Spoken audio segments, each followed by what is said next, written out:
For day 12 of the LEGO Star Wars Advent Calendar 2024, we have either the Shuttle Tidarian or the Emperor's Shuttle.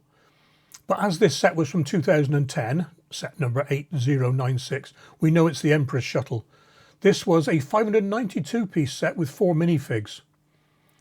Emperor Palpatine's shuttle, or simply the Emperor's Shuttle, was a shuttle used by the Galactic Emperor Sheev Palpatine.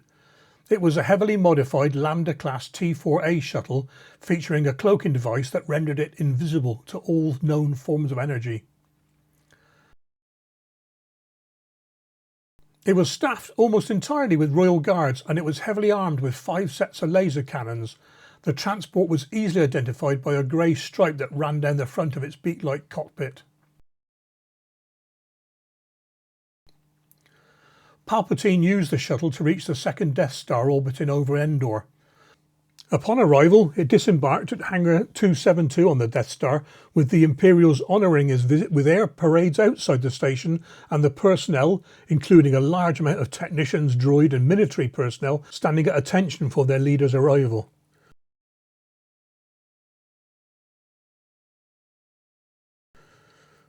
This hyperdrive-equipped multi-purpose transport was developed by Sanar Fleet Systems. It measured 20 metres in length and it could attain a maximum speed of 850 km per hour in atmosphere. While in flight, these flanking wings folded outwards for greater stabilisation, but while landing they folded upwards and inwards. This reduced the vehicle's silhouette and allowed it to fit into smaller spaces.